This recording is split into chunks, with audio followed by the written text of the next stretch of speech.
हो गई कि बिल्कुल वस्तु स्थिति है, अंगिका को कोर्ट नहीं मिला और ये कोर्ट क्या है और इसके नहीं मिलने से अंगिका के सामने क्या समस्या तो मैं सिर्फ घड़ी का 5 मिनट में कहूँगा, क्योंकि 5 मिनट के बहाने से लोग 50 मिनट बोल रहे हैं और फिर भी कहते हैं कि मेरा 5 मिनट नहीं। देखिए समस्या ये है या जो विश्व की संस्कृति है, साहित्य है और इसके जो मॉनिटरिंग किया जाता है पूरे धरती की में जितनी भाषाएं हैं तो उनका प्रत्येक वर्ष इंडेक्सिंग किया है, उसका सर्वेक्षण किया जाता है और इसके लिए कोई सरकारी संस्था नहीं है, कोई संस्था है जिसका नाम सील है SIL, वो प्रत्येक वर्ष करती है और विश्व की जितनी सरकारें हैं तो उसे मान्यता देती हैं और जितने भाषाविद हैं और बड़ी वैज्ञानिक संस्थान हैं इसे अंतर्राष्ट्रीय भाषा वैज्ञानिक संगठन कहलाता है।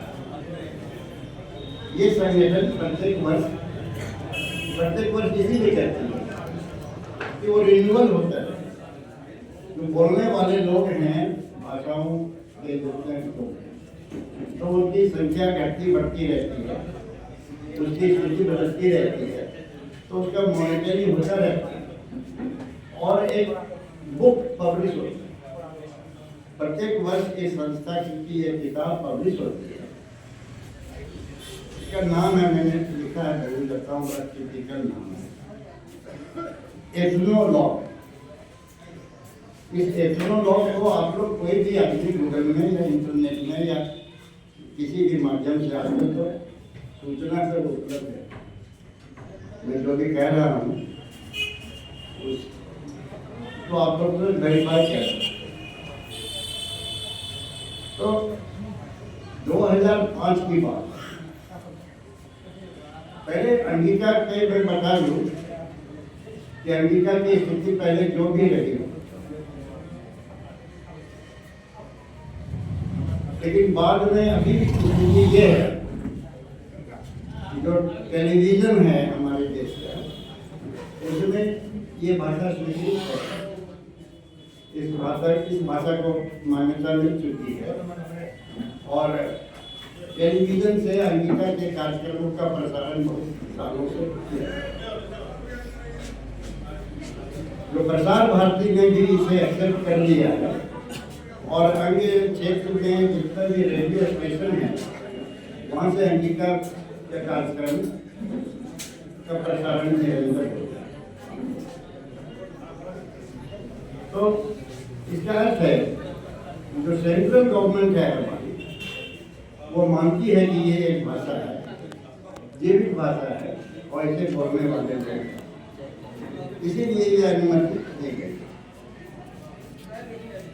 और जो हमारे प्रांतीय सरकार है, सरकारें तो हमारे केंद्रीय है, प्रांतीय है, प्रांतीय सरकार ने भी इस बात को एक्सेप्ट किया कि हाँ अंगिका एक भाषा है और इसके बोलने वाले लोगों की संख्या बहुत बड़ी है। तो भाषाई अकादमी जो 15 में थी, जो उर्दू की थी, हिंदी की थी और बाद में उसमें अन्य लोग भाषाएं भी सम्मिलित थी, तो बिहार सरकार ने अंगिका भाषा को भी उसमें सम्मिलित किया और अंगिका अकादमी स्थापित किया बिहार में। इसका मतलब है कि केंद्रीय सरकार ने भी इसको मान्यता दी, साथ में प्रांतीय सरकार ने भी अंगिका को मान्यता दे। अंगिका के पांडुलिपि के प्रकाशन के लिए अनुदान दिया जाता है, सरकारी तौर से प्रांतीय सरकार देती है और अंगिका के साहित्यकारों को पुरस्कृत भी गए। अच्छा, अंगिका का पोस्ट ग्रेजुएशन में इसकी पढ़ाई भी होती है, इस पर शोध भी किया जाता है और ये शोध जो PhD डिग्री है या डिलीट का जो डिग्री है ये आज से नहीं हो रहा, ये बहुत पुरानी बात है। मैंने अंगिका लोक साहित्य की जो एक पुस्तक लिखी थी, प्रकाशित हुई 2008 में, तो उस समय तक जितनी भी डिग्रियाँ मिल चुकी थी उसका कंप्लीट लिस्ट हमने उसमें दिया था। उसके बाद अब उसका री एडिशन आएगा तो हम लोग उसका अपडेट करेंगे। तो ये इस बात से कहीं इनकार नहीं है कि अंगिका नाम से कोई भाषा का अस्तित्व नहीं है। इस बात से न प्रांतीय गवर्नमेंट को इनकार है और न केंद्रीय सरकार को इनकार है, दोनों ने इसको एक्सेप्ट कर लिया। तो ये जो जनगणना होती थी हमारे यहाँ, उस जनगणना में लोग अपनी एक कॉलम होता था मातृभाषा, कि आपकी मातृभाषा क्या है। तो हम लोग अपनी मातृभाषा हिंदी लिखा करते हैं और जो एक अन्य भाषा जो अभी हमारी लोक भाषा के नाम से वो अक्षर सूची में दर्ज हो चुकी है, जिसे मैथिली कहते हैं। मैथिली साहित्य के आंदोलन का इतिहास जब आप पढ़ेंगे,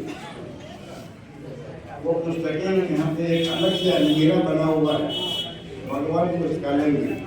उस पूरे उस अलमीरे में सिर्फ मैथिली साहित्य बोर्ड लगा हुआ, मैथिली साहित्य, उसमें सैकड़ों पुस्तकें सुरक्षित रखी हुई। आप जब चाहें उसे जाके पढ़ सकते हैं या विकिपीडिया में देख सकते हैं या गूगल में सर्च कर सकते हैं या AI से पूछ सकते हैं, आपको पता चल जाएगा। जब बिहार विभाजित हुआ बंगाल से,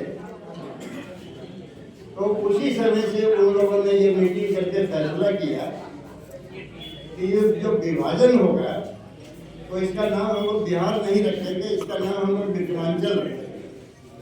ये डॉक्यूमेंट्री एविडेंस है जो प्रकाशित है, इसे आप लोग देखिए।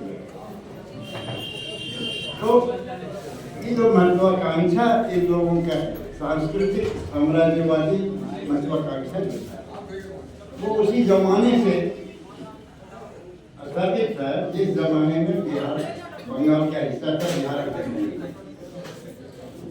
इसके बाद की लंबी कहानी है। तो फिर इन लोगों ने क्या कहा कि शायद ये जो अच्छा, पहली बात ये है कि मिथिलांचल बिहार में क्या हिंदुस्तान में नहीं, जो मैं कहता मिथिला कहीं की भी लोक भाषा नहीं है, इस बात को आप लोग जान लीजिए। और मैं बहुत गंभीरता के साथ इस बात को यहाँ पे अपनी जिम्मेदारी के साथ कह रहा हूँ। लोक भाषा हम किसे कहते हैं?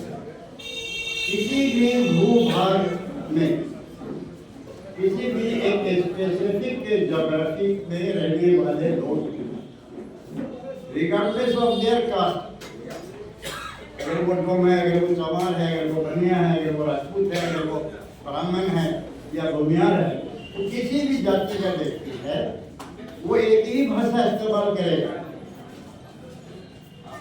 भोजपुर में भोजपुरी करेगा, पटने के लोग मगही करेंगे, बद्दी क्षेत्र के लोग बज्जिका में बोलेंगे और अन्य क्षेत्र के लोग अंगिका में बोलते हैं।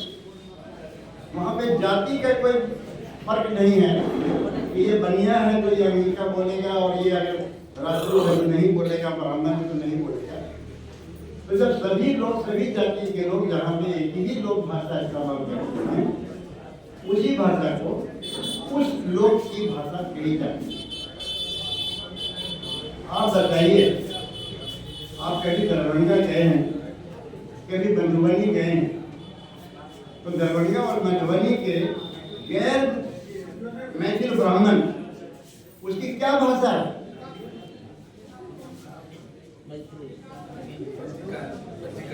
बज्जिका। मधुबनी में और दरभंगा में जो लोग मैथिल ब्राह्मण नहीं हैं, वो लोग मैथिली नहीं बोलते हैं, वो लोग बज्जिका बोलते हैं। इस बात पे आप लोग ध्यान दीजिए। इसका अर्थ ये है कि मैथिली किसी क्षेत्र की लोक भाषा नहीं, क्योंकि लोक भाषा की परिभाषा में मैथिली आ ही नहीं।